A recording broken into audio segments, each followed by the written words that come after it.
In this video, my son and I are going to be removing and replacing the power steering pump on this 2008 Chevy Trailblazer.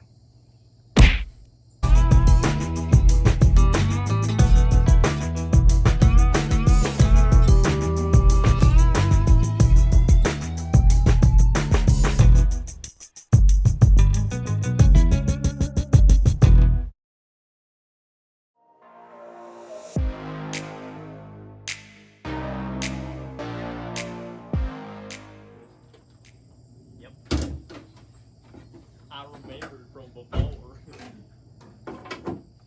Alright, so the power steering pump is right here on these Failblazers. You can tell because it's the steering wheel reading the owner's manual that's underwater.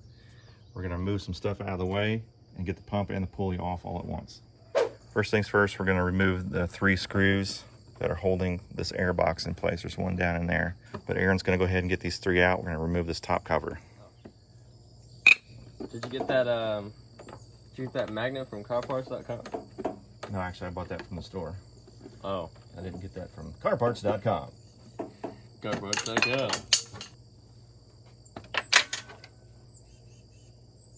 So we're going to take this air box off, but first we need to remove that clamp and then this hose right here and a little wiring harness right here. Not sure what all that hose stuff is for. There, see how that pops off. Well, would you look at that? Okay, this doesn't necessarily have to come out, but oh,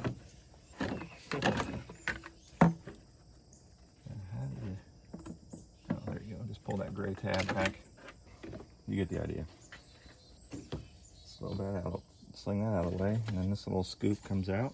So now we're going after the washer reservoir, and there are 2 13mm bolts, one down there and one up there. I'm going to remove those. We're going to pull these pigtails off of the washer motors. This little tab, lift and pull.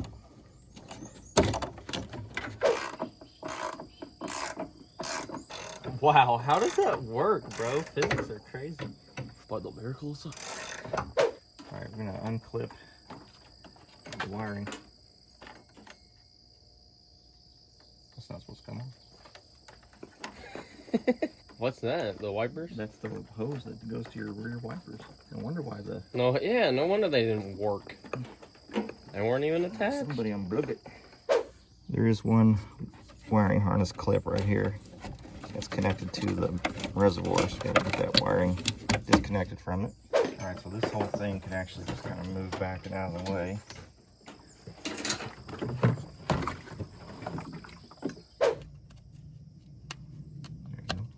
Wow. So we disconnect that wiring harness. We got a fitting here, and the return line is just on with the clamp. So the high pressure line, I'm not sure what that takes just yet, but first we got to take the belt off this pulley. Okay, I'm just using this 3/8 wrench, and I'm going to use this box end wrench to put on the end of it and use it as leverage. Doing this makes your wrenches longer. So Aaron, whenever I pull this way, just take this belt and just pull it off this pulley, okay? Just slip it off.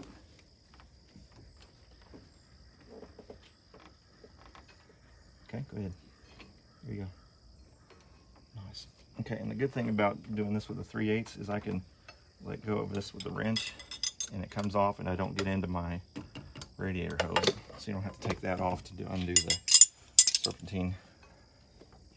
Alright, this next step is just basically to avoid a mess. I certainly don't have to do this, but my son's going to take this turkey baster, he's going to stick it down there and draw out all the fluid and put it in this container. That way the reservoir is empty.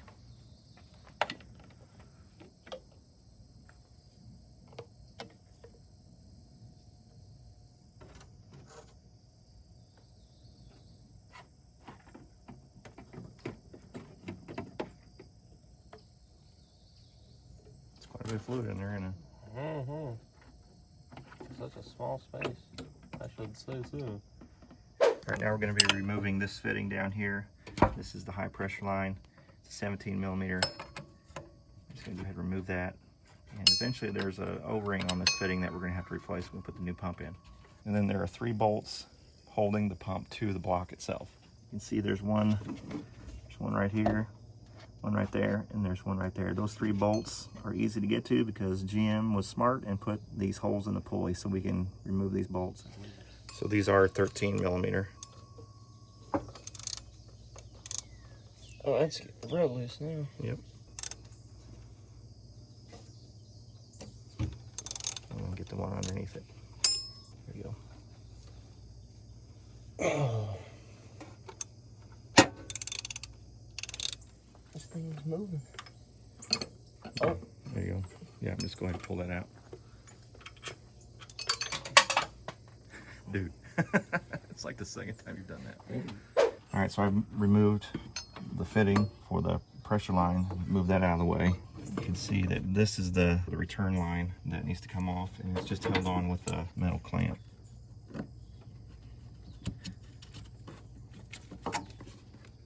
Pry and hopefully not tear.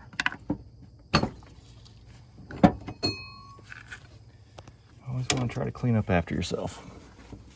So now we're going to have to pull this pulley off because the new pump does not have a pulley. So I've got a puller tool. It's not a power steering pulling or press tool that you can rent at like the auto parts store or something. So what I've got isn't necessarily made for this, but we're going to do it anyway. What can go wrong? I see nothing. I see nothing. So this is the wrong tool for the job. It's the Maddox Superior Automotive Tools 6-way 5-pound slide hammer tool set. What I'm using is the jaw puller tool, and I'm going to be hooking on to the inside of the pulley, and then this drive screw is going to go down in the middle like that. And I'm going to take a breaker bar and a 3/4 inch socket and something to keep the pulley from twisting. That's the plan. Wish me luck.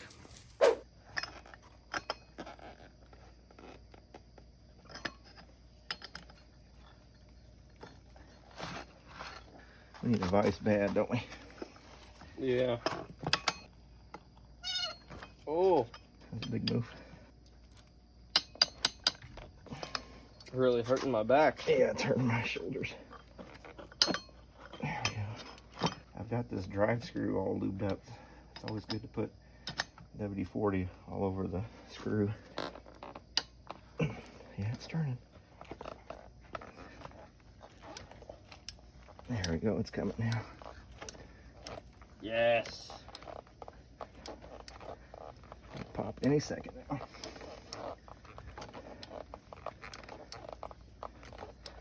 Thing is, I don't have a way to press this now.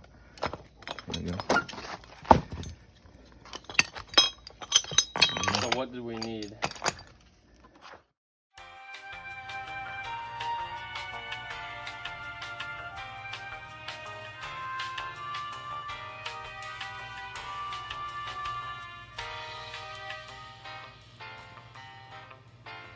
All right, back to work. All right, the replacement part I got from CarPartscom is the car done.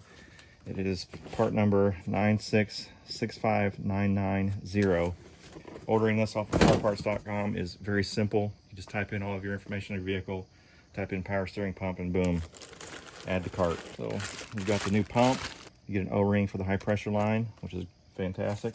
Then you get some installation instructions. This particular pump comes equipped with the reservoir, so it does not come with the pulley. That's why we pulled the other one off. So we're going to go ahead and install the new pulley, at least try the best that I can, and get this puppy installed. It shouldn't take too terribly long to install it once we get that pulley on. That's going to be the toughest part of this whole job, is replacing the pulley. Okay, so this is what I have jerry-rigged. Got my jaw puller tool, drive bolt, 3/4 inch socket, breaker bar, and what I'm hooked onto are these 2 long bolts that came in the kit for this steering wheel puller. I've got these bolts into the factory hole on the power steering pump, so hopefully I don't rip the threads out of this thing. That's what the pull is going to be pulling against, the pump itself, and then this drive screw is going to be pushing down on the pulley, and hopefully we'll drive this thing right down on that pulley shaft and not break anything. What can go wrong, right? All right, so here goes nothing.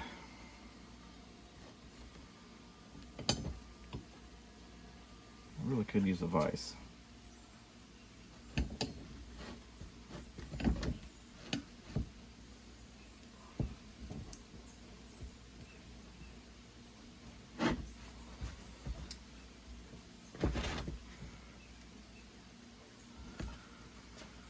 How's that doing?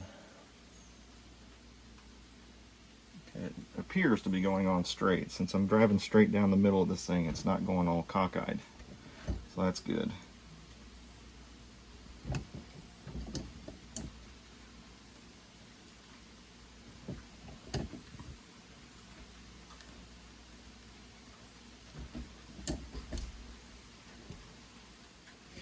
Alright, this is working.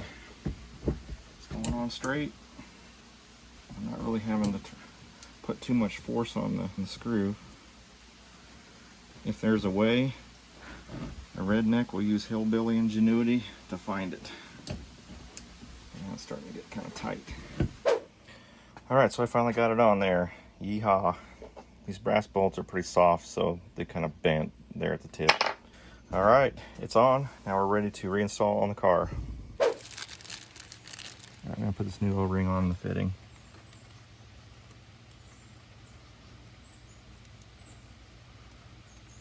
Alright, so there's this little plastic cover on the bottom side of the fitting that needs to come out. I'll take that out.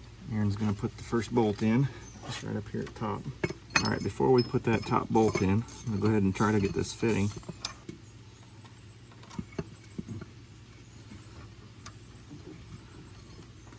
Trying not to cross thread this puppy. We can put that top bolt in.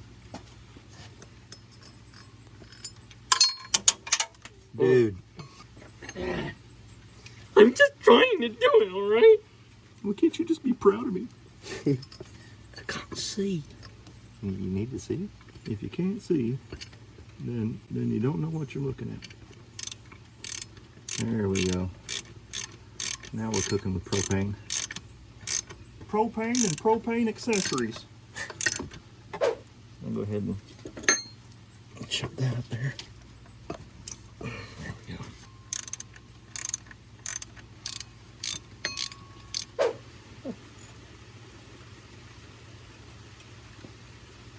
And the rain came pouring down. Okay, that's tight. I moved the clamp back up here, so that's in place. So now we're going to put the serpentine belt back on and then fill up the reservoir with power steering fluid. Okay, we're going to put the serpentine belt back on, and if you happen to forget how your belt gets looped around the pulleys, there's usually a diagram on the radiator shroud or the fan shroud, so that's the proper way it feeds through the accessories. Okay, here we go.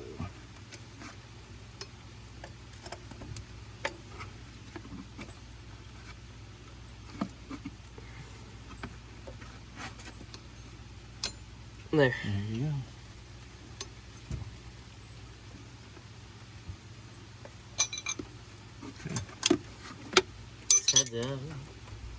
Alright, power steering pump's all in, everything's tightened down, buttoned up, ready to go. I'm going to put the washer reservoir in, the air box and all that in reverse order from whence it came.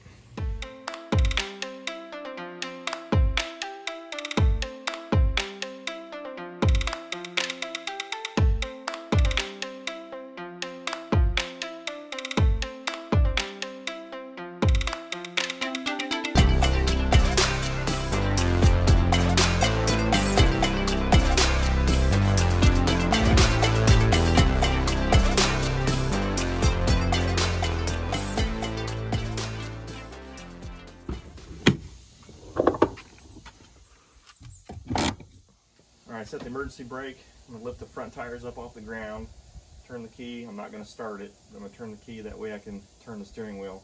Now I'm going to turn the wheel back and forth about 15-20 times, and that should hopefully purge any air out of the steering rack or the pump itself. So here we go.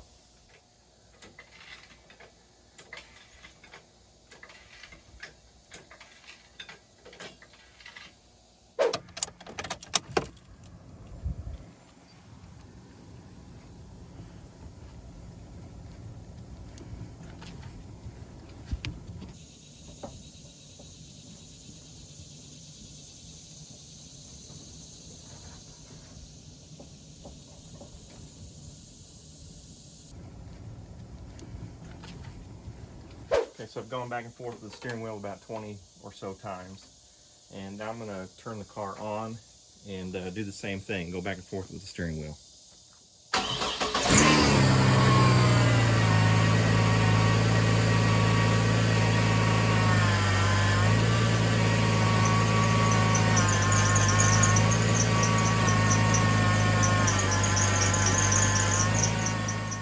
right, now that the pump was running, let's see if we got any air in here. And just slight little puff of air. We'll just keep repeating this process until the whine of this power steering pump goes away. All right, so I went back and forth with the steering wheel like 100 times, but we finally got the whine to come out of it. The air is all purged out of it, so have a listen.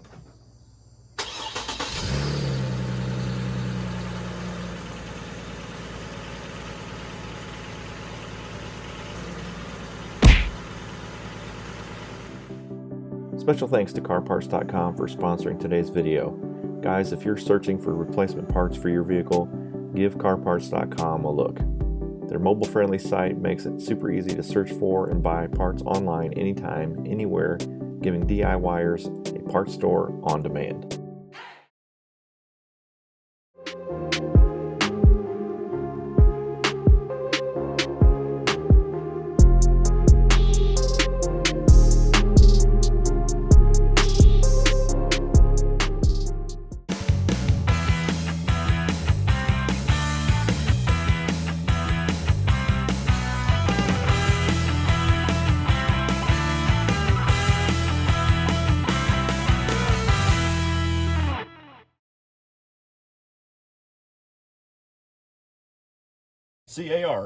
CarParts.com. CarParts.com. That's CarParts.com.